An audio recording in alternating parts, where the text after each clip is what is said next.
Good night and welcome to Mindful Live 366. I'm your host Nathan Springer. Thank you for being here. It is presently the 20th of March. Wow, March is nearly finished already. In the year 2024. And I'm streaming live from the beautiful Twin Island Republic of Trinidad and Tobago. Paradise on earth, where some people say it's not even real. It's so paradise, it's not even real. Imagine that. Yeah, but we're here. Once you're on the inside, make sure you hit that like button. Double tap the screen over there on TikTok if you're wondering how to hit the like button there. Streaming this live on YouTube now.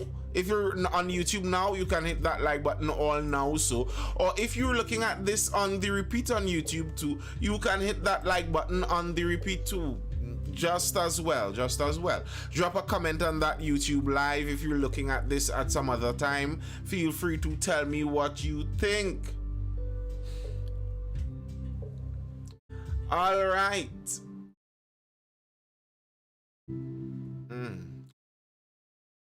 Good night to everyone, says the Grand Couva Hardware. Is this actually the Grand Couva Hardware? It's good to have hardware friends, you know, especially when you're in the contracting business. Hey, Roni, and Antonio says it's frustrating. Yep, we were talking there about the property tax. And I was saying, you know, the government talks regularly. You hear members of the government, politicians, and members of the government talking about the property tax and how minuscule it is. It's not significant. It's just. It would just be at $200 or $300 extra per month. And I was highlighting the reality where, you know, if you look at a middle income family, you're talking about that $200-300 extra per month. Those little bills start to add up and it's debt by a million cuts. If you look at a middle income family and they don't have the maximum cable and internet package, that $200-300 is going to bother them. Like, sir, I take no cable channels, you know. I take just internet alone from my provider. If I had that extra $200-300, I just felt like I could have splurged easily, I'd take the maximum package. Anytime somebody holding that back, you know that it's not like it's easy for them. That money was carded for some other place. It's not just $200-300. Taxes and nothing being done. Well, that's the problem as many people see. Roni says, I feel two ways about this, to be honest. Well, I don't know for two ways, but I do feel some ways about it. But, you know, property tax wasn't exactly the focus that we were focusing on tonight. It was just a question as the direct thing we're starting talking about tonight is something our Prime Minister raised. The fact that our state apparatus seems in tune with the criminal apparatus also. They seem to be working together. And who will guard the guard if the guards are the criminals too? And then if the people in charge of hiring the guards are complaining about this, who is going to rectify it? Rodney Antoine says right now, public downgrade their lifestyle to live in this country. Downgrade from what? Downgrade from what? Now, don't get me wrong, I agree prices are high and all of that, but downgrade means it's pulled down compared to what, where, when. Because as I regularly point out, granted, the especially the violent crime in this country is horrible, unmatched, really, truly. Even with perspective, it is. But economically, Trinidadians, Trinbagonians live a relatively luxurious lifestyle compared to what might be the global average. If you're looking across the 8 billion humans that crawl across on this planet, of those 8 billion, this 1.4 million live a pretty privileged economic life. Rodney says middle class and small business owners have to downsize. Well, some have, particularly since the COVID pandemic. I saw an article talking about that, how many businesses closed after that pandemic, etc. But none, it wasn't exactly the pandemic, but yes, there was some of that. There was some of that, true. But jumping into the Prime Minister's statement. Hey, Nisi, by the way, saw the Mister today in Price Smart. Well, Price Plaza. PM, protective services contributing to crime problem. Our Prime Minister is saying that. Fireflame says, I gave up Sports Max just to save a little dust last year. Rowley come with this now. Exactly, you know, Fireflame. Exactly, you know. Like, sir, I have to go looking for streams to find my Barcelona games when I want to take it in. I take it in highlights and repeat and stuff. All because I didn't want to spend that $200-300 extra per month for a little cable and all of that. And now Imbert, I in my little $200-300 dust in the corner. My little dust that was heaping up. A little extra something. They say, you thought you was going to keep that $200-300? Nope.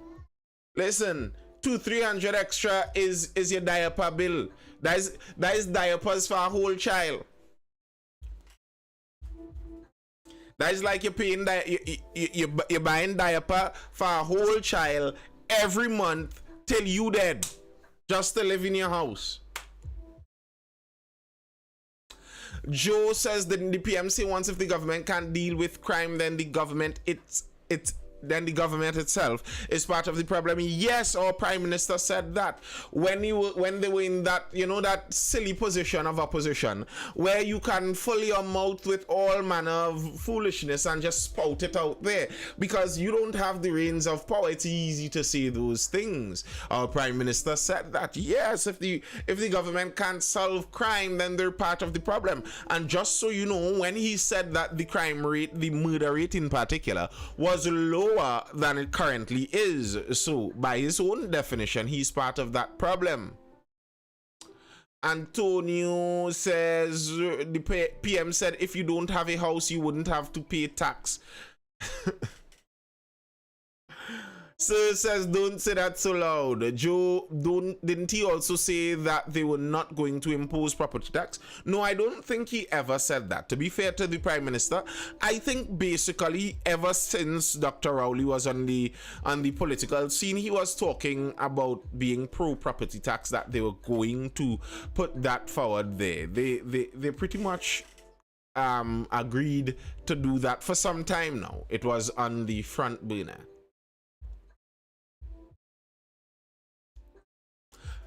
PM protective services contributing to crime problem. Prime Minister Dr. Keith Rowley says the protective services are contributing to the crime problem in Trinidad and Tobago, and there is evidence of the state's contribution to criminal activity. He made this statement during his address at the sod turning ceremony of the Cora housing development. He said, for the last 2 weeks, we have been dealing with the state's contribution to that problem, where state authority in positions of trust had surreptitiously broken down, and the calypso that we listened to, who is going to guard the guards, became the most pertinent question in Trinidad and Tobago, because the state agencies had become one with the criminal agencies. This problem will be one for the security agencies that is a growing concern, and that is why difficulties in the security agencies only help to worsen the problem. You see, now I understand that the Prime Minister is... Kid Rock asks, could they lock all of us up if we don't pay it? We spoke about this with the property tax before, just again to touch on that. And my belief, this is my personal belief, I was saying this, that I think the government needs to reach basically a critical mass as it comes to the property tax. A certain number of people need to basically agree to start paying it, and that number needs to be big enough that the number that does not pay it is small enough that you can prosecute them. if too many people don't pay the tax, you are not going to prosecute everyone that doesn't pay the tax. That's the thing. You want it to be that, like if the vast majority of homeowners pay and it's just 2 homeowners that don't pay, you could send them to prison and that may be fine. That won't be enough to cause a big stink. But if it's half of the homeowners in the country don't pay, you are not going to send half of the homeowners to prison. You aren't even going to fine half of the homeowners. It's not going to be a sensible thing. They aren't going to pay the fine, and if they don't pay the fine, then what are you going to do to them? So you have to. That's why I believe that may be part of the reason I believe they went back to Parliament to decrease the payment on that tax from 3% of the 90% of your annual rental value now to 2%. That's a 1/3 decrease.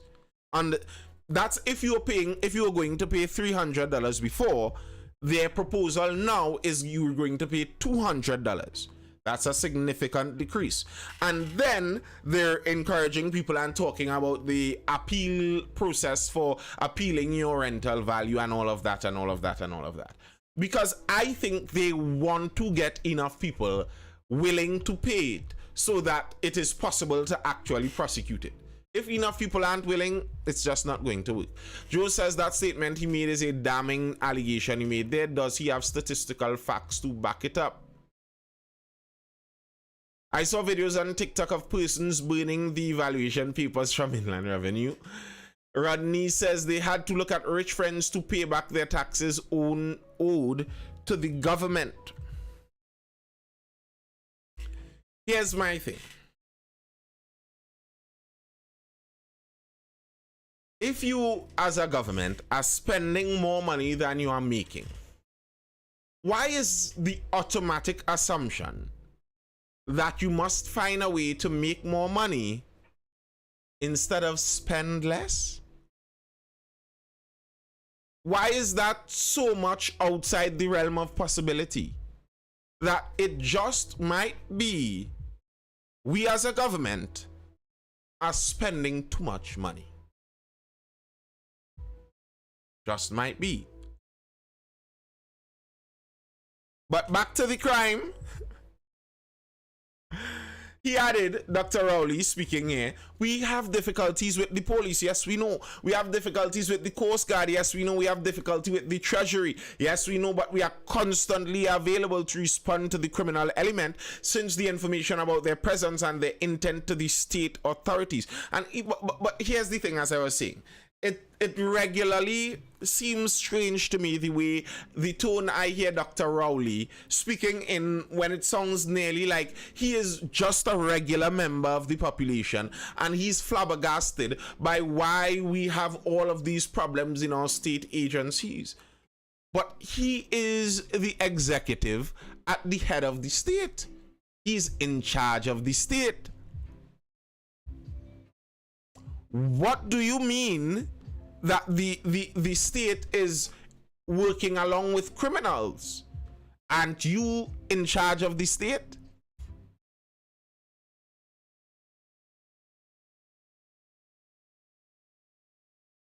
Rodney Antoine asks, where spending the money? And I'm so confused. No new infrastructure taking place.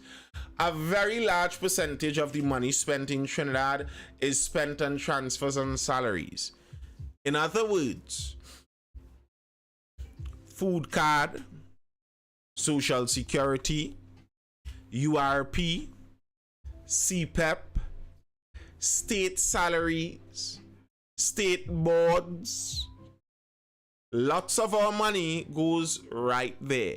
When you have a friend working for the government and they do nothing all day and they get a salary at the end of the month, that's where the money goes. When you have the public service always saying they are overworked and understaffed, working in poor conditions, but we could never really tell what is the benefit we get out of a large proportion of that public service, that's where the money goes.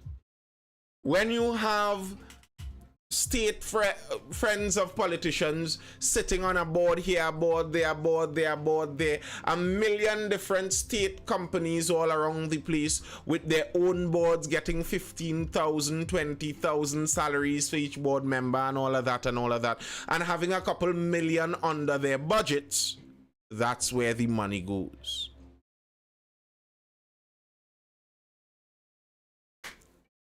You know, it's not hard to see once you understand where the government spends. It's really not hard to see. All those police vehicles. I remember once upon a time when, you know, you could kind of guess a police vehicle by just make and model.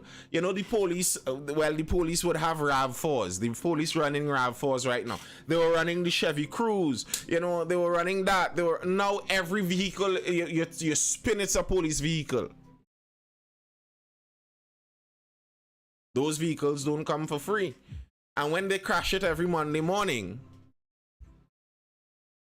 you know, that's a cost.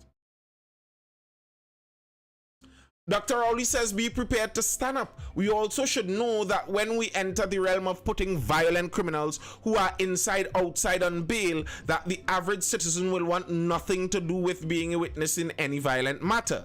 He emphasized our judicial system will only survive if there are witnesses who are prepared to stand up and say, I saw this, or I know that. Rowley also bashed the judicial system for legally mandating the commissioner to tell police,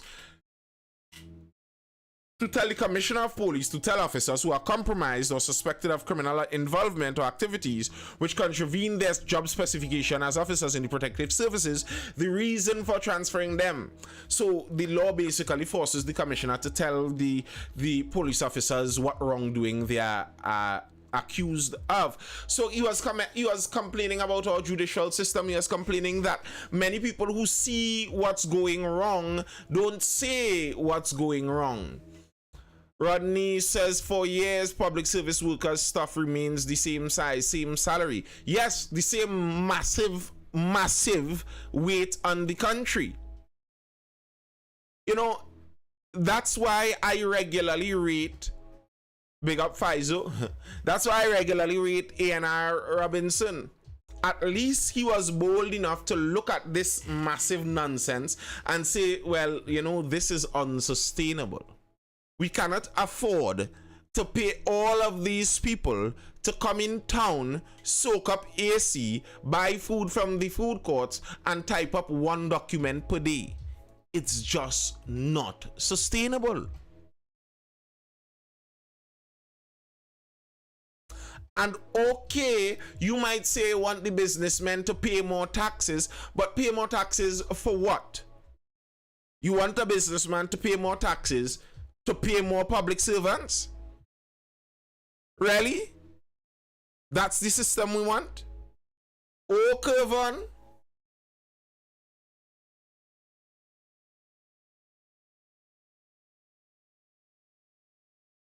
Good evening. The Prime Minister lamenting there about the state of state agencies that he is the head of at the end of the day. And from that, just browsing back into the current saga that continues to unfold before us. Best, clearance didn't come from me. Military equipment used for work on Pastor Brown's Komoto land. Strategic Services Agency Director Major Roger Best has denied giving clearance for government-owned military equipment to be used in grading land at Komoto, which belongs to Pastor Ian Brown. The partially completed Eden Restored Church now stands on the land. Major Best spoke to the Express on Monday about the Komoto land and church connected to the ongoing SSA probe for the first time since he was placed on administrative leave on March 2nd for allegedly recruiting members of Brown's Jerusalem Bride Church to the SSA. He said, I never had any authority over any regiment equipment, especially from the engineers. I never had the privilege of commanding that battalion. You would have to ask the commanding officers who did.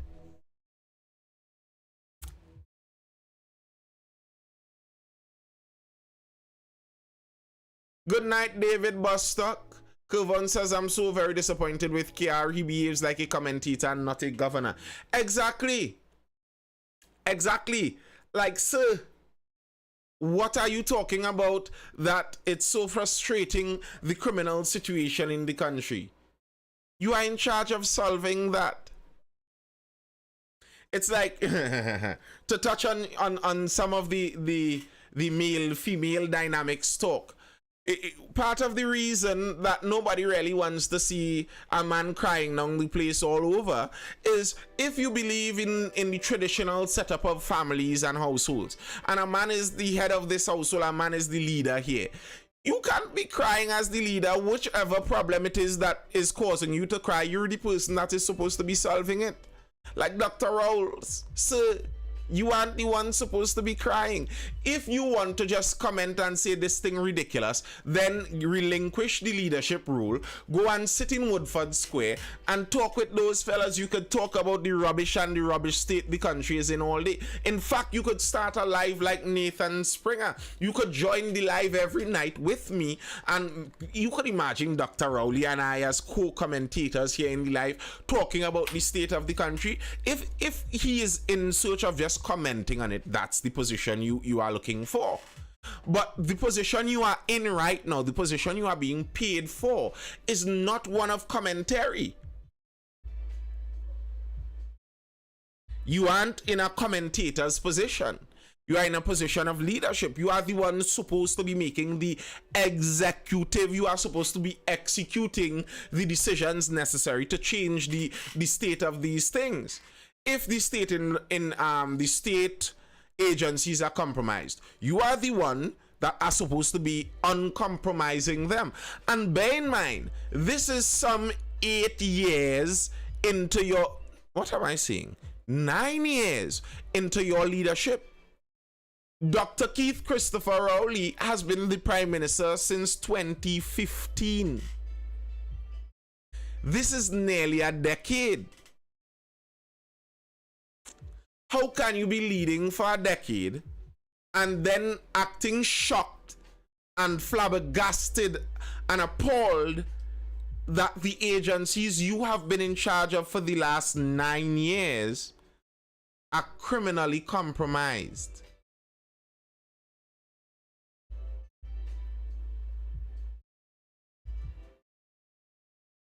Like, come on. You have been the leader for 9 years. How are you surprised about criminal infiltration of your agencies?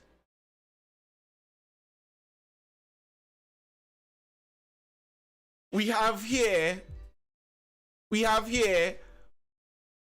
full regiment equipment was down in Komoto grading and building land. And you're telling me nobody knew? So who gave the go-ahead for the military equipment to be used on Pastor Brown's property? Well-placed sources within the Defense Force as well as other sources who were previously connected to the church confirmed to the Express that the Trinidad and Tobago's 1st Engineer Battalion was involved in the project in 2016 to 2017. An intelligence official explained that the project was to cut, grade, and level 15 acres of land at Karatal, Komoto that belonged to the pastor. Critical pieces of equipment. But who exactly approved the project and why? The approval for the project was granted by Lieutenant Colonel Kester Weeks, the then commanding officer of the 1st Engineer Battalion at the time, who is a member of the Jerusalem Bride Church, alleged an intelligence official. They call in names. Listen, I didn't call these names. I'm reading the Express article here.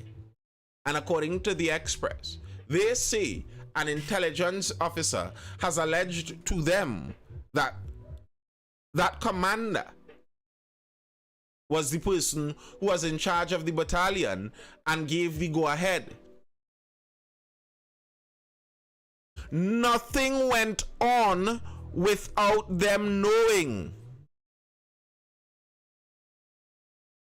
The official said, People would often see men dressed in camouflage come and go, and it was off limits for residents in the area and any other strangers, he added.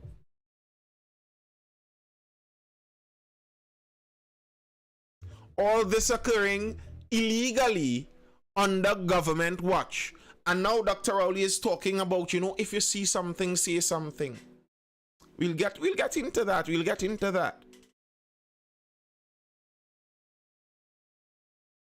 An official in the know said the equipment that was used for this project were critical pieces of equipment that are usually reserved for humanitarian assistance and disaster relief and other assistance to state and non-governmental agencies and entities.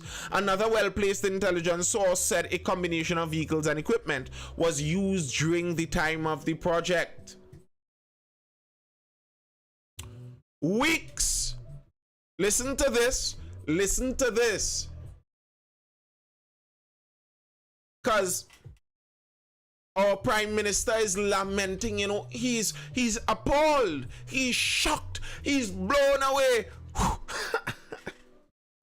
He's blown away by the actions of these state agencies, okay? But Weeks, who is now a group captain attached to the Trinidad and Tobago Air Guard and is posted in Washington, D.C., as the defense and military attaché at the Embassy of Trinidad and Tobago, was contacted on March 15th via WhatsApp phone call at 9:09 a.m. The Express asked Weeks about his connection to the pastor, the project to cut and grade the pastor's land, and his membership to the church. Weeks responded by stating, "I have to get clearance from headquarters and will get back to you." Safe to say, basically, Weeks has never gotten back to the papers.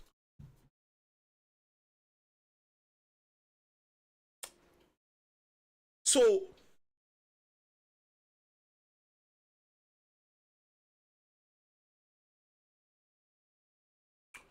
our Prime Minister is shocked and appalled by the actions of state entities and state agencies that he is in control of.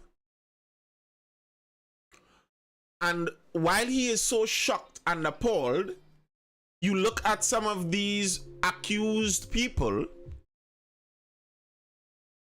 Some of these accused people seem to have been promoted. How could the Prime Minister be shocked and appalled at what's going on in the state agencies if somebody who is alleged to be a perpetrator has been promoted to Washington, D.C. status? As far as diplomatic positions go, you don't get better than a position in Washington, D.C., you know. That's about as high as it goes. From his higher ups, Rooney, from his higher ups, whoever those may be, that's who he's waiting on the clearance from. The profession of pastor seems more powerful than the possession of PM. Well, you know, if you're a believer, that should be true. But, you know, it's not supposed to be more powerful in political power. CDS et al. Doing what they want? I don't know. I don't know.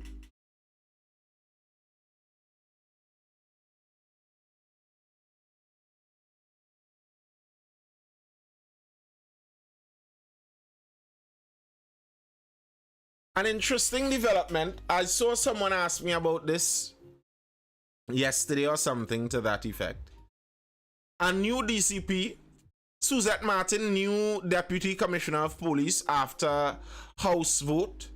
The Trinidad and Tobago Police Service has a new Deputy Commissioner of Police in Suzette Martin. The House of Representatives approved her on Monday night. She currently heads the TTPS Professional Standards Bureau. However, this new position will see her assume added responsibilities over the coming weeks. Now, the PSB is a very important position. The Professional Standards Bureau is the bureau, the branch of the police in charge of guarding the guards. They are the guards' guards.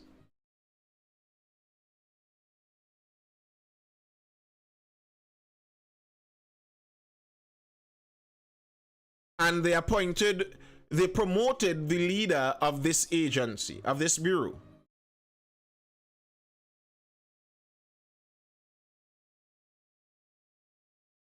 In response to the nomination, Oropouche East MP Dr. Rudal Munilal noted that during Hines' contribution, he, the minister, never mentioned once if the government had actually endorsed Martin for the position. He also expressed concern over the fact that Martin had been charged last year with dangerous driving as a result of a vehicular accident involving a 14-year-old boy on April 18, 2023, along the priority bus route near the Kwesi San Juan. Dr. Munilal said, I was discussing this with my colleague from Barataria, and he made a good observation. He said if you go to KFC to apply to become a cashier, you have to get a police certificate of character. But if you come to the parliament for deputy commissioner of police, there's no certificate of good character required, Munilal quipped. And I do find that very, very interesting. And I think that might actually be a good point, because the court case is ongoing. How are you going to promote someone to hire in the police service when they have a criminal matter before the court? Like, what? And then this person is also in charge of investigating other police whom also may be engaged in criminal activities. What? And I'm not saying that the lady is even guilty. And that's not what I'm talking about. I am not ascribing guilt or innocence in this case, but I'm saying the matter is still before the courts. Ronnie's World said if they don't pick her, they might have to go 100 men down to find the next woman. Ooh. And you feel they're looking for women? Joe said innocent until proven guilty, I presume. Yes, you are innocent until proven guilty. But I think an employer has the right to not hire you based on their own criteria. And I think not being currently suspected of a criminal of a crime is a good standard to have for promotion in the police service. I don't think that's a bad level to be at.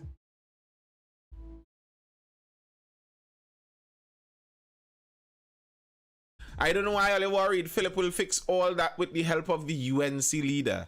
Of course he will. Of course he will. We'll be waiting on that. He also raised several issues involving the TTPS and operations involving Martin that he said were questionable. Now, I hope you all remember this one. This is a blast. This is a blast from the past, a real walk down memory lane here.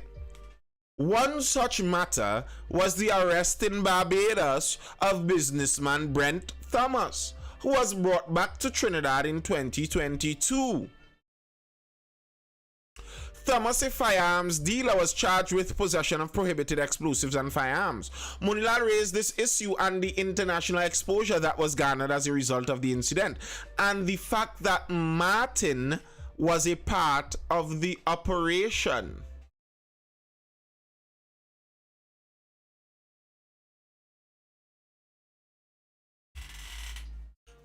I find that interesting personally.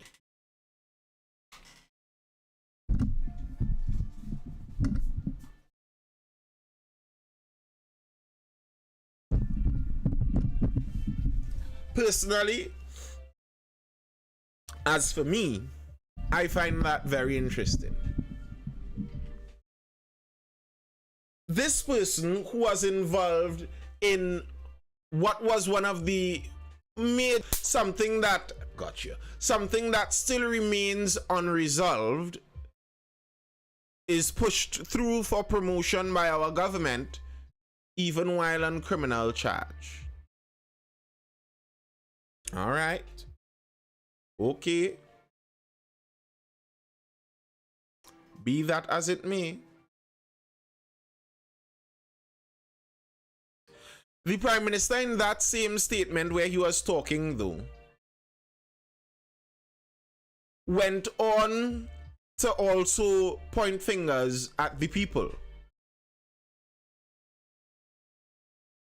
The Prime Minister also took citizens who support and encourage criminals to task, saying it was unacceptable for law-abiding citizens to remain quiet when they know those who use illegal weapons to commit crimes. It is only when the firearm is discharged and kills somebody that you react and call upon the police and the government to do something. The thing that you do when somebody is killed is to bury the dead.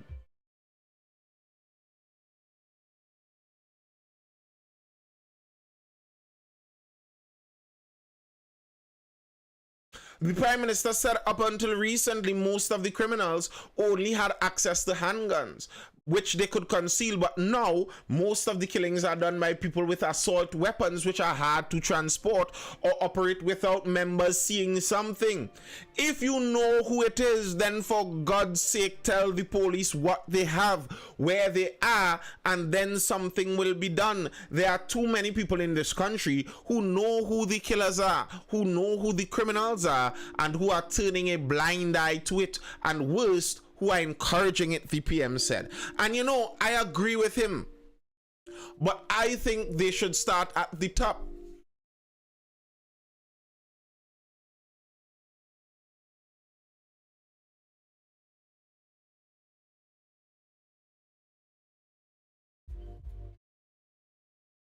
If you are complaining that residents know the criminals who have the long guns, residents know the ones who do the shootings, maybe true, but I am sure politicians know the businessmen who bring in the guns.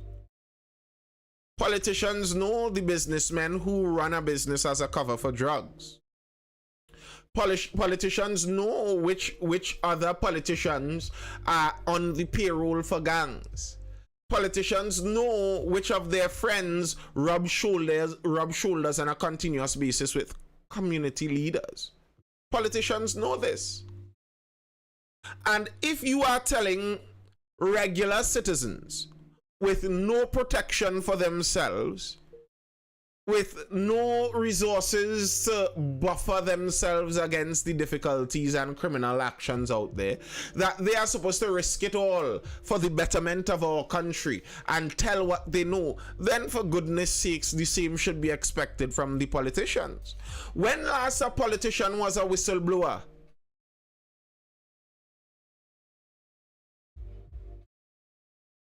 Did any of Marlene McDonald's colleagues act as a witness in any of her cases?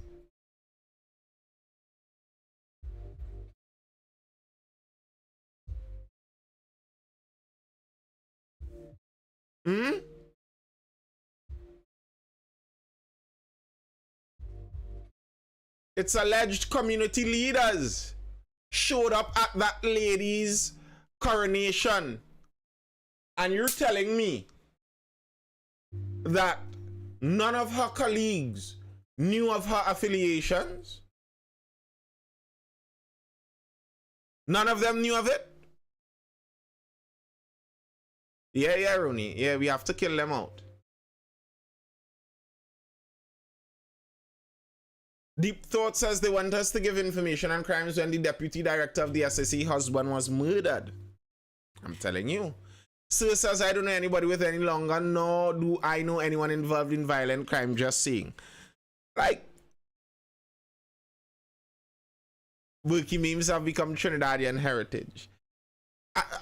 And we are supposed to believe, Curvon, that nobody in any of those circles knew anything.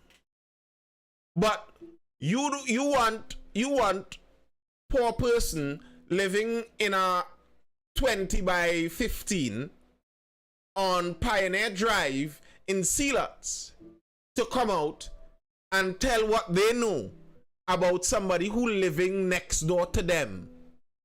You expect them to do that while you invite the leaders to coronations. Come now, man. Come now, man. Give us a ease. Give us a ease. A trail of murders were going on in Morva, I believe it was, Vegas. Names and big names behind the prison and names from years ago were being called. In those names, allegations that those men are actually big-time URP contractors. The men being murdered and doing the murdering. That is a constituency run by the PNM as a general election constituency, as a local government region, the councillor for the region. Everything about that region is PNM run. If there's a URP contract given in that region, the PNM knows who it's given to. You're telling the people in Morva to come out and tell about the criminals they see when they see the criminals meeting you to get the contracts for URP. Really? Who is the one supposed to be doing the talking? Who really supposed to be doing more of the talking then?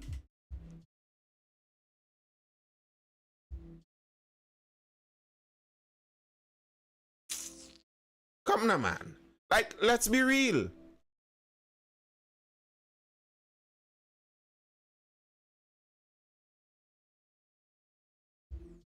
If you see something, say something.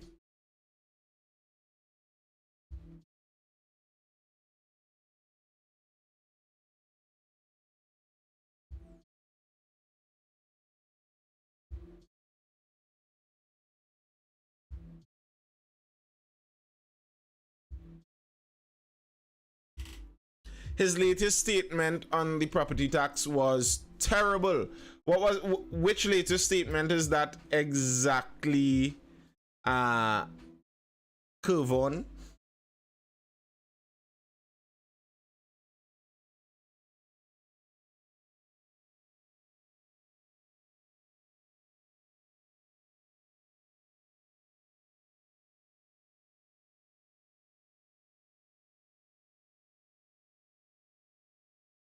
From a political perspective, that is not the hill to die on. Oh.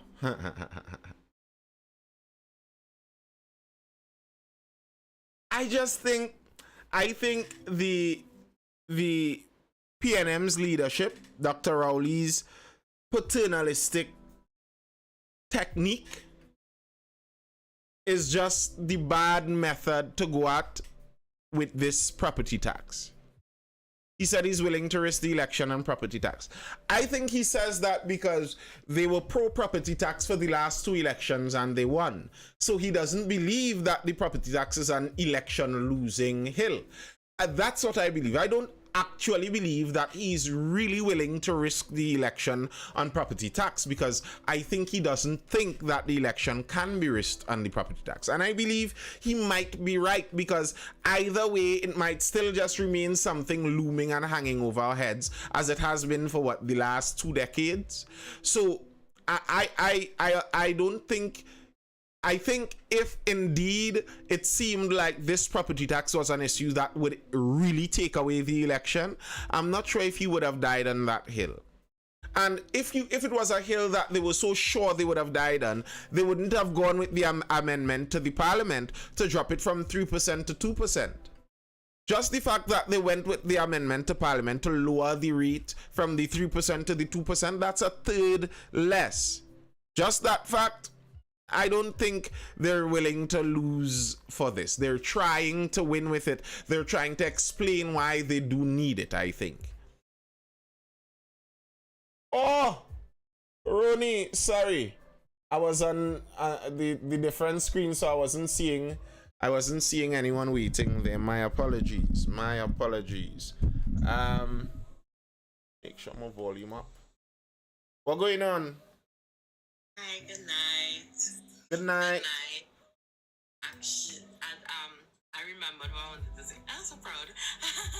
um, Earlier today, actually, I was having the same conversation with a coworker of mine, pertaining to like government spending and taxing and all of these things because one of our coworkers and I was expressing to her, I expect as we work in finance, you expect people to understand how money does work now. Like it don't just appear. Just because you say you have money means that you have it now, especially like with regards to the government spending, because the government really and truly makes no money, right? And somebody was saying, all these taxes and we do see where the taxes go in. And I have a huge problem when Trinidadians say things like this because all what taxes? All what taxes? We literally pay majority of the country. The only tax we pay is value added tax. The majority of us, right? So I hate when people say these kind of things. We have a lot of social services available in this country. Literally almost every single thing in this country is a social services. Oh, it's a social service, sorry. The water bill that we receive, social service. The electricity, social service. The boat, the plane, the PTSC bus, all of these things. The community development programs that come year in and halfway through the thing, people drop out and all kind of thing. All of these things are social services, right? And while it was good when we could have afforded it, I don't. The first thing I have to cut when times get hard would be a social services. Even the public services are social service. I was explaining to her. The public services are social service because it does not return any kind of investment, right? They put out and they don't get back. So it is indeed a social service, right? And no political party, they could say what they want, will ever, that is not a hill they're willing to die on. Reducing the public service is not the hill they're willing to die on. Fortunately though, a lot of the younger persons are not willing to go into the public service. And a lot of them that do get in, they do not stay. Because one, they're very well educated.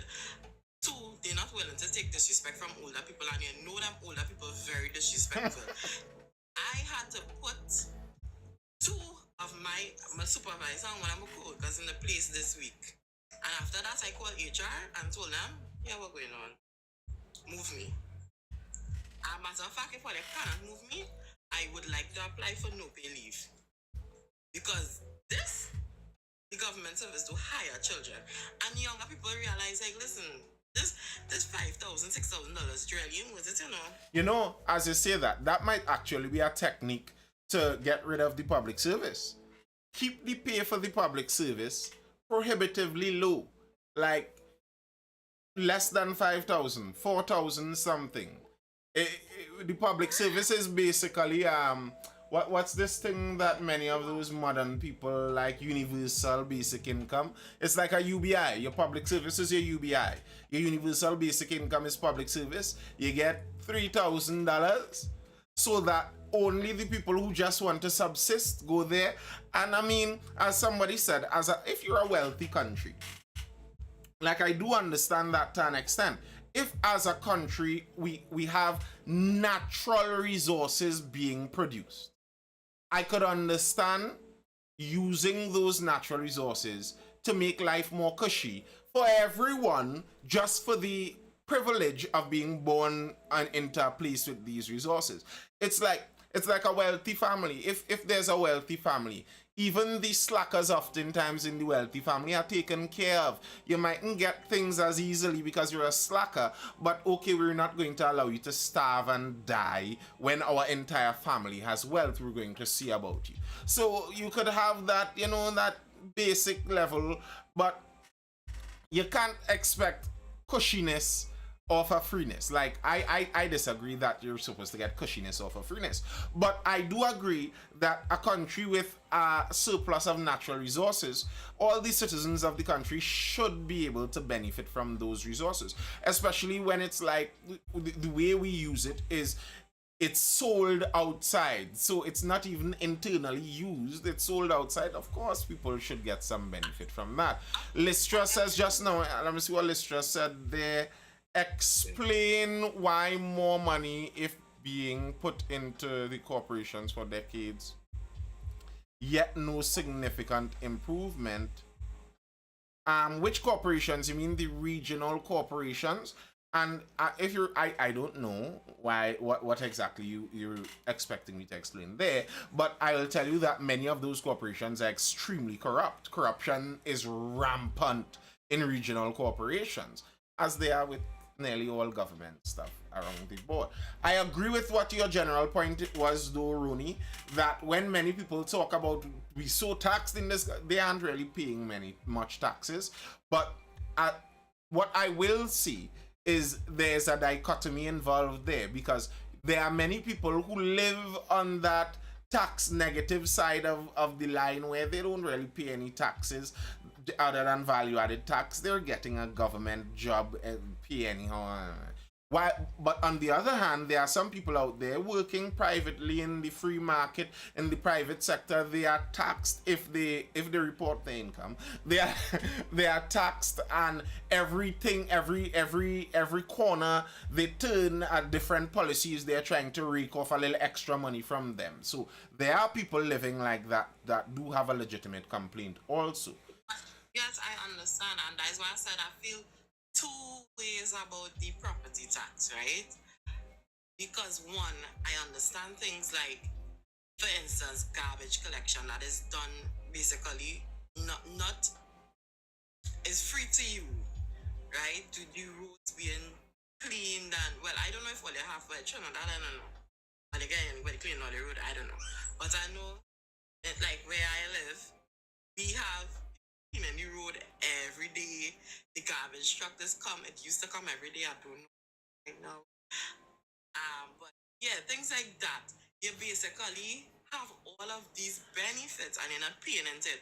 Now, I was reading just talking about property tax. Well, the only way for me to really feel comfortable with property tax is if it goes directly, sorry to say, it goes directly into the corporation, which we already agree is corrupt, but it is closer in proximity. I could see my counselor, I could see my representative and talk to them quicker than I might be able to talk to my MP.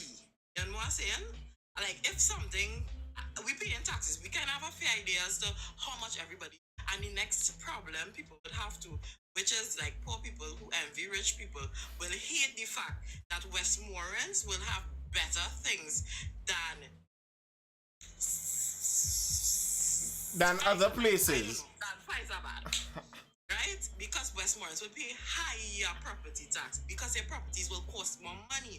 And then they like to talk about, oh, well, there's disparity and whatever. But it would have a disparity because the disparity in how much they pay as well. So, like these are the things that I often think about. Like people would feel like they're being discriminated against because, well, Westmoreland have smoother roads and they have better lights and they have this and they have that. But then they pay more. So is it that the government is going to take more money out of Westmoreland and try to split it around everybody else so everybody could feel like the unequal playing fields, you know what I'm saying? Is there a real tricky something? But again, I feel two ways about it. I understand it has people who really and truly they're not making it. It's real difficult. I know that they're not doing well, but not doing well is not really enough for me. It have things that are they doing enough? Like, is it that they have this government, plenty of people who work in government service, they are the ones that are not doing well. So if you're working in government service, you're doing anything else here, pick up a little trade. Like I was so proud to hear one of my co-workers say, you know what? I go in that community development program and learn this trade. so I can make a little extra money because wait, this pay not making it. And I was proud to hear that because that is how you just make more money. Don't raise people's salary. Get them to make more money because you keep raising salaries and the people who have to pay these salaries keep raising everything. So we are suffering. Yeah. Stop. Yeah, but our says the government is also trying all kind of ways to stimulate the economy because we stagnant. But of course we stagnant because lots of people just have state jobs. They're relaxed, they're laid back, they have no need. We need price. Listra, that's an abomination. I rebuke you. I rebuke thee. Away from here. Price controls do not work. That's going in the wrong direction. That's going in the wrong direction. Makes things really, So bad. our problem is the corruption of our state and government officials. And the solution you would propose is giving the state and government officials the ability to control the price of all the goods in the country. Are you crazy? Chief, with all due respect, we're really not stagnant, and we're moving backwards. Sometimes you're so still. I got you, Rico Mirage. I got you. I wouldn't say that. I wouldn't say that either, really and truly. But I understand the sentiment. But I wouldn't say that. I prefer the citizens to have access to corruption than the government. I can agree with that. I can agree with that too, RL. That's why I disagree with that price control idea. I don't think price control is the way that you're looking to solve that. Listra says the markup is ridiculous. There's no fairness in pricing. Like, listen. The markup is ridiculous. There's no fairness in pricing. If you're talking about this, let's examine where you're talking about this. Some of the most ridiculous markups we have in this country might be on something as simple as cars, vehicles. Why can the businesses get away with the ridiculous markups? Why? Well, let's look at something very simple to see why. Cement. Why can TCL keep raising the price of their cement every 6 months? Well, because the government assisted TCL by kicking out all of their competition. You see, when there was competition, the government didn't need to control TCL's price. The competition controlled TCL's price because people wanted to buy Rockard because Rockard would sell cheaper. TCL would have to bring their price cheaper to compete with Rockard. The government raised the duties and the quota, dropped the quota on Rockard, kicked them out, forced TCL to be the only monopoly. You think the solution then to make things better is to take the same government that trapped us in a Mexican cement company's monopoly and give them the power to control prices because you think they will choose a better price for everything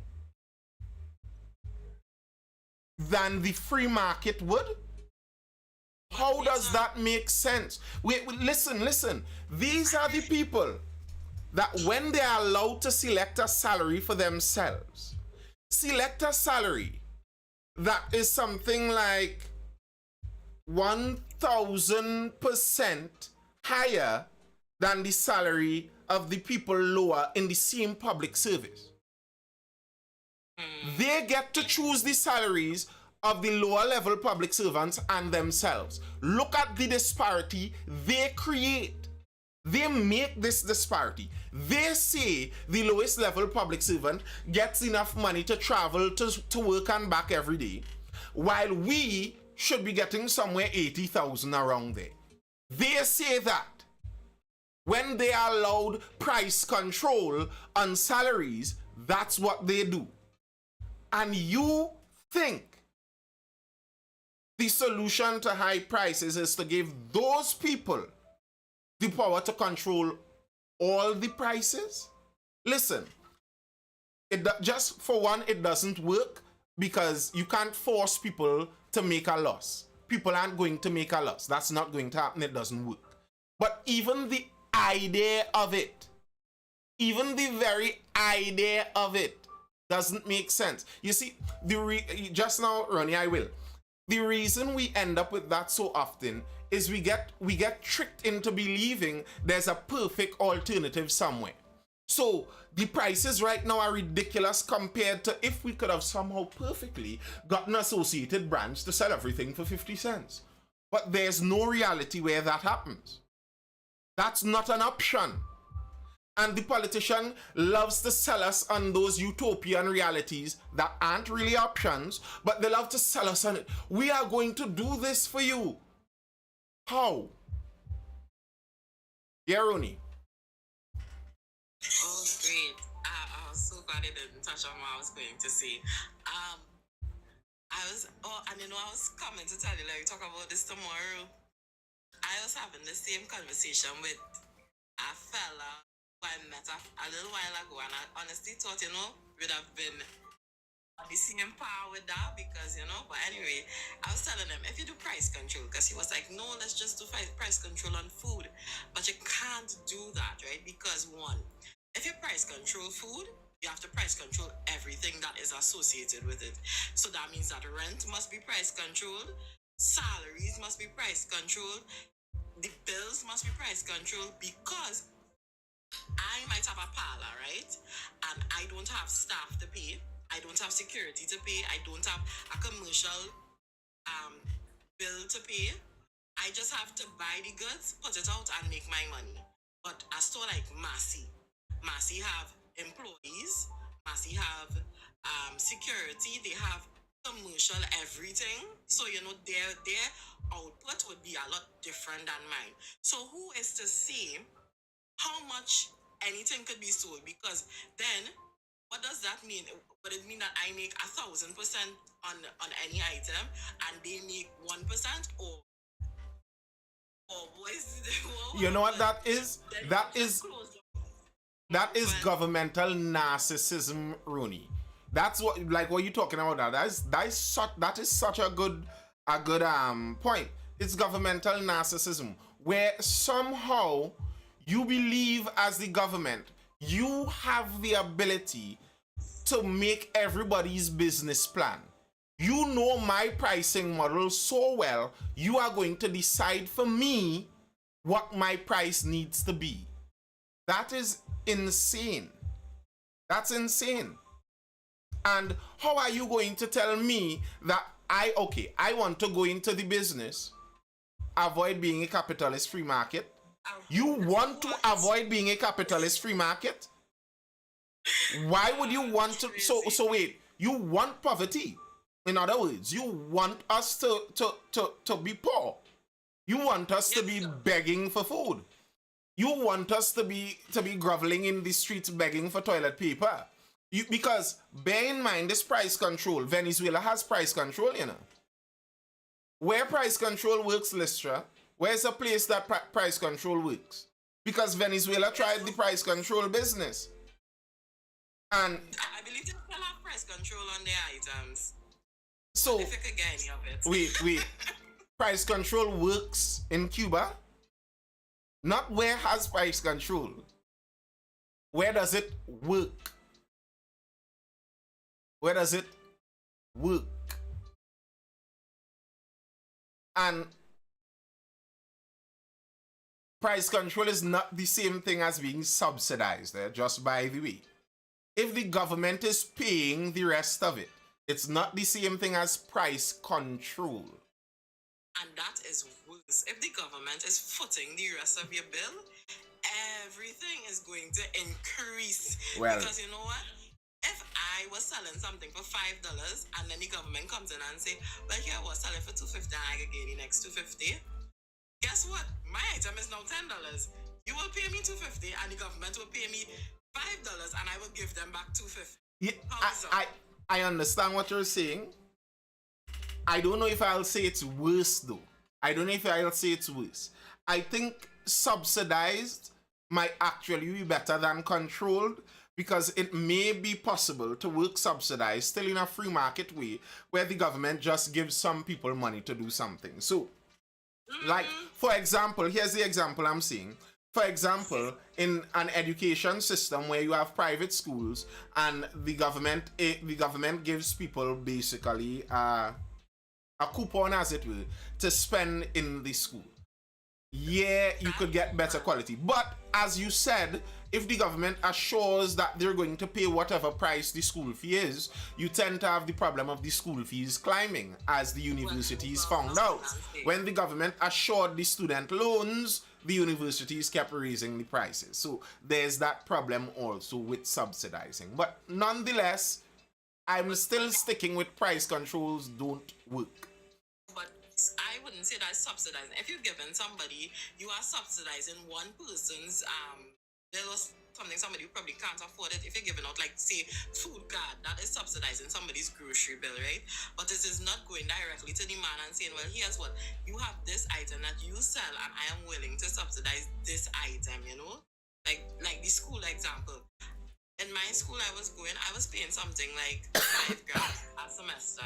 You know how much I had to pay now? Because the government stepped in. It was a private school. The government stepped in and say, gate. You know how much they're charging you now? Something close to 10,000. I was like, excuse? I am confused by how people don't understand. But just think about it. If you were the person, and that's always how I see. You look at things as if you are the person, because we like to believe we would be these selfless people if we were in the position. Me, I would have rake all over the coast same way. I don't high and mighty, you know. If I had the option, if I was the monopoly, Right. Exactly. The JJP says, look at Singapore. As far as I know, Singapore does not have price control. If you're talking about regulation, regulation is not price control. So many places have regulation to attempt to stop monopolies. So for example, there are some places who would try to attempt price control on TCL. Because TCL is a monopoly, they're attempting a price control on TCL, which is effectively what they're trying to do, is regulate the market away from monopolies, which could be understandable nonetheless. But that's still not price control. I am looking for a place where price control worked. And I don't think you would find such a place. It goes against human incentive. If I'm a businessman, and I select a price for my goods, I select that price based on all of my other costs and the price I think I would be, the profit I think I'd be comfortable with making. That would give me a good profit. If you enter and attempt to decrease my profit, for one, you have to be better at my business than me, so good that you could know how to balance this, to know exactly, okay, your profit was 5 cents on this good, but we know that 5 cents when accumulated would have given you a multi-billionaire status. We want to decrease that by 100 million. So if we decrease the price by 2%, that's a lot of maths in the first place. But let's say even if you're that good, you're telling me that as a businessman, you're going to cut my profit in half, and I'm just going to take that and sit down there? Ceilings, that's the same thing as price control, because if you tell me my ceiling is $5, I could just raise it to $5 and done.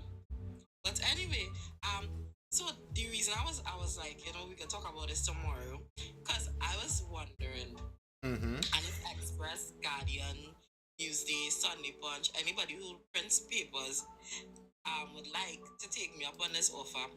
A better idea for these prices and whatever might this is my idea in my head. I would like credit for it if it works. If it doesn't, leave me alone. I was thinking, you know, some publications, some news publications should put out a little pamphlet of like all the basic items, but not just basic, but a little bit more than basic. You know, the rice, flour, milk, sugar, soap, powder, blah blah blah. Of well, like big, even big, medium trees, like put out the people on them prices because you might be surprised when you shop around, you might save money, and even then you get to calculate your prices of like what Massey might have versus what True Value might have versus what Westby's might have. And you might, if you live in a close enough proximity, you could buy the cheaper items at one place, at a next place, at the next place. I don't know if you understand if I explain it correct. But it would just be a freedom of it would be freedom with information, you know, because now we don't need price control. What you need is knowledge of the best prices. Because it might just be you have to shop around a little bit. Now, of course, if traveling is not an option because you might be spending all your savings in traveling. But you know, if we at least had the knowledge, you might sit down on a Sunday and say, well, look, these people have this and da da da da da. And you could map out your little routine as well, you know, your little route. Here, man, I'm talking all kind of shit. Your little route as well to make yourself more When what you would recognize with a lot of those things, Rooney, is that people exaggerate their problems when they talk about some of those things, and they are not as with many people they are not in as dire need as sometimes they make it out to be. Like as if they cannot afford food on a day. Many times that is not truly the case. Many times that's not truly the case. Some of those people, if you were to give them a free hamper with cassava and plantain local produce, they would refuse it. They might throw it away. So it's not really just a matter of need and knowledge, and it's a matter of habit and taste and discipline. yes. So that's the reality.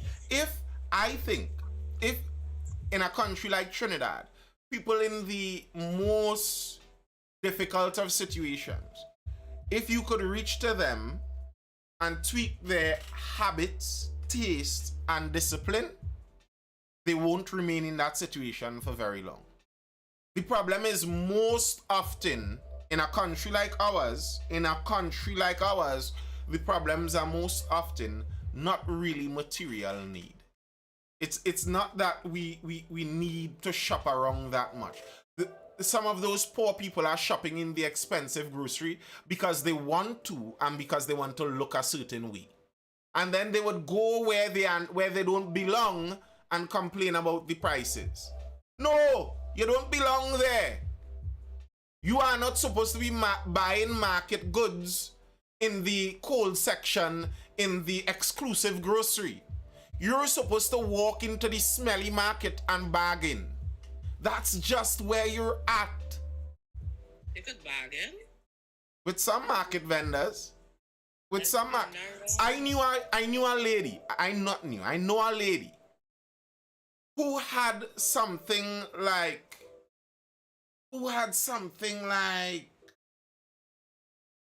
9 children, quite a few children. Rico Maraj, why shoe? Why what? Why shout? Because it's my shoe and I want to shout. I think that's what you mean. I think you mean why though. I don't know. Why should there even be a class if we all equal? Who said we all equal? Who told you we all equal by Rico Mirage? Like, where did that come from? Where are we all equal? Who said that? I figured. Who said we all equal? Bro, when I eat and when my wife eat, we don't eat equally. I am double the weight of my wife. We don't eat equally. So, like, equal is what? Equal goes into the line of this, we are all equal in God's eyes. I agree. But when we go into equal in terms of what does one person deserve to get, it gets real touchy. It gets real difficult. If what is equal for me in a meal? What kind of meal should I get? Nathan, I just wanted to, had talk about earlier before I forget, about how privileged we are in this country. Crime aside, we live a really, watch now, Extremely privileged. all we can say is privilege. It's a real privileged life, right? Through my travels, I must say, throughout, well, I have mainly done the Caribbean and America, but we're not talking about America. In the Caribbean, I have not really met much like overweight people in the Caribbean. No, listen, I'm saying this because of this, right? You won't even meet much people that drive. They walk and they travel, right? They live much healthier lifestyles than us because we have the money too. We traveling everywhere. Like literally, you could just stop a car wherever, or you're driving. Even in some of these other Caribbean islands, they driving because I never see my life. Because you will swear you'll buy for your daughter, Nathan. You understand? Toys. And that's what they drive. And we driving all kind of big thing they could never dream about. The big car I'm driving, my girlfriend driving me around, and she saw that, was it boy? A BMW, not a BMW, but like just under a BMW, but a crossover now. And she was like, you know that person have money. I was like, what? in Trinidad, public servants stretching and buying BMW and thing out there. Excuse me, my supervisor had a BMW. And she wasn't even, and that was before she was my supervisor. You understand? And these kind of things, we just overlook it. We just think, like, oh, we have it so hard, and it's so hard in Trinidad and Tobago. Please travel. Perspective. I agree, 100%. Listra says our needs to survive are the same. That's not true, Listra. That was the point I was just making. If I try to survive on the amount of food that my daughter survives on, I will be a dead man. We literally do not have the same needs. And even if we did have the same needs, for us all to be given the same goods to meet all of our needs supposes that there's a central giver of goods. You're understanding what I'm saying? For us to have a fair share of the bake, mommy and daddy has to cut up the bake for us. When we move out of mommy and daddy's home into the real life, there is no mommy and daddy. So who is going to divide the bake equally for everyone?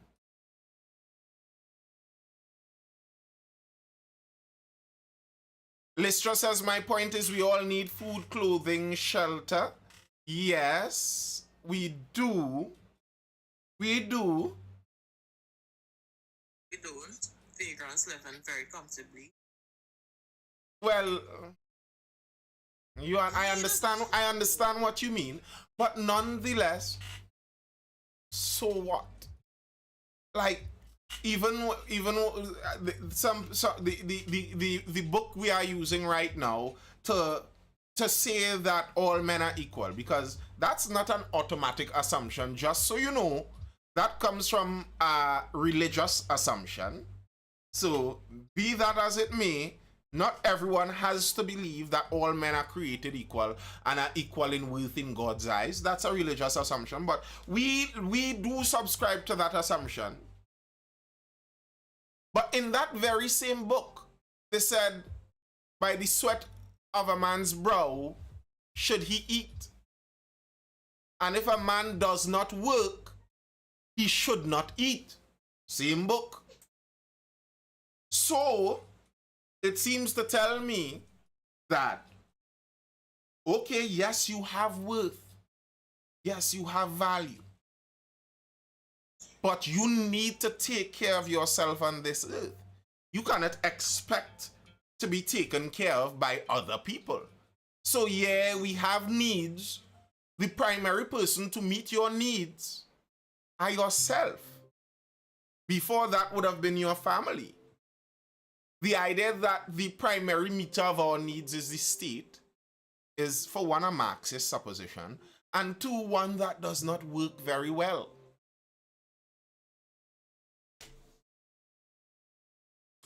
Anyway, people, I'm heading in for a close. Any further questions or comments on the inside before I dive out? Roni, what's your closing message, girl? Where's the word? It was good. It was good. I want, that's what I want to talk about tomorrow, but like it was good enough today. It was wonderful having the, commenters and stuff like that. Good night all. Be safe. Keep off the streets. Oh gosh, just now wait. Last comment as I said as keep off the street thing. I just want to say, honestly, I see things on both sides, right? I just really feel sorry for politicians in a way, Like the public, we rightfully own, or what is the other one? Justly. We do give them a really hard time because it's not to say like every single decision passes their desk, So to say like, I don't know this, it's not like, every decision is up to them, that way. But at the same time, you need to, if you come here, you tell me you can get the job done, babe, get the job done. And if you can't, but then it's an impossible task. Nobody can really get the job done. And that's the truth. I need a politician to come and say, here, well, I personally, I know I can't get the job done, but I'm willing to try. Because don't tell me I can get it. You know it is, Rooney. You know it is. The job of the politician has become too all-encompassing. It's the same thing we were just talking about. A politician's job was not supposed to be attempting to meet everyone's need, because you are not going to do that. So, like, let's try to ask questions. What about the disabled? Should we starve them to death? No healthcare, housing? No. That's not what it should be. One, the primary care for all the disabled, those children, those who are mentally ill, the primary group that should be responsible for them are their family. No one enters this earth without a family. You enter linked to two families. It's just the way we were designed. You have your mother's family and your father's family. Now, I'm not trying to be ignorant or an ignoramus and pretend like I don't understand there are difficulties and families that are dysfunctional and all of that and all of that and all of that.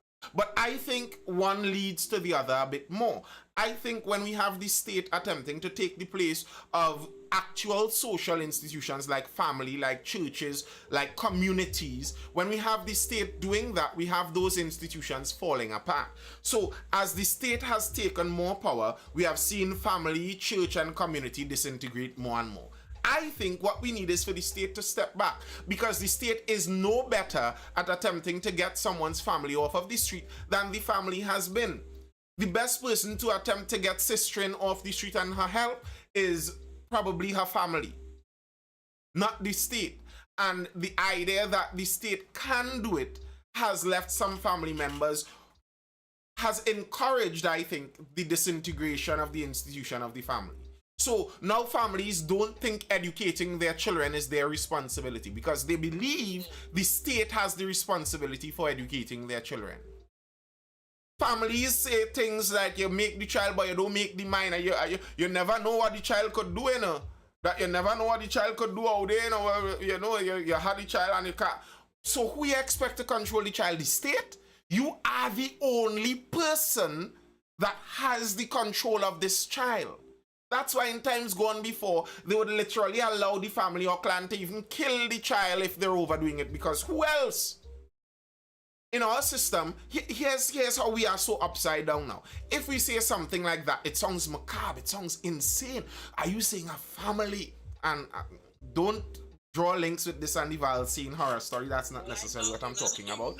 But I'm talking wider clans, and where they talk about honor killings and stuff like that, where in those more traditional families, you hear about that and it sounds ridiculous, it sounds insane. These people are mad. How are you going to allow that? And then we would line up and protest and say the solution to the violence in our country is for the state to hang people in Woodford Square. So wait, you're okay with people killing people, but you're okay with the state doing it? Like, if this guy is a murderer, would it be wrong if his family saw the direction he was going in and they wipe him out before? No, if you're saying that your solution for murder is for the state to hang people, how come you're okay with the state doing it but not his family? Is the state a better judge of character? Does the state know the person better? And that's what I'm saying. We have given the state the responsibility for things that aren't the state's position and responsibility. So the reason that the whole gay marriage thing and stuff creates a fracas in these days is because the state got involved. That was never supposed to be a state thing. It's a religious festival. It's a religious ceremony. And the religion has its rules, and the religion keeps its rules on who and how they marry, and that's that. The state doesn't even have to worry about it. That's the thing we say the state, but they will be tried before a jury. Maybe. But that's the solution I have primarily for the disabled, for those more disadvantaged in society. There are other avenues other than the state. Now, I do believe that the state does have a position. I just think that that position has been outsized. The state was supposed to be the final net. So if all else fails, the state is there just to make sure you don't fall off into the dark abyss of nothingness. Grand. But then the state, being the final net, kept elevating its net status. The net kept getting higher and higher and taking the place of other institutions. And I think the net is too high right now. It needs to drop back to its correct position. Anyway, people, thank you guys for tuning in. As usual, it was nice. It's always nice. It's always a good discussion. I enjoy this, and I'll be here again tomorrow night.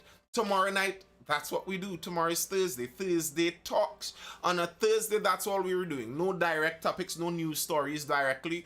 We're just discussing whatever discussion comes up inside of the live, whatever questions. You can feel free to join just as Roni did tonight. Tomorrow, you can feel free to do that. Join and discuss with me directly. Have an argument if you will. I don't mind disagreement. I kind of enjoy it to some extent. So I'll see you guys then. I hope you're educated, informed, and entertained. I am Nathan Springer. This has been the Mindful Live. I'll see you guys tomorrow. Until then, people, peace out.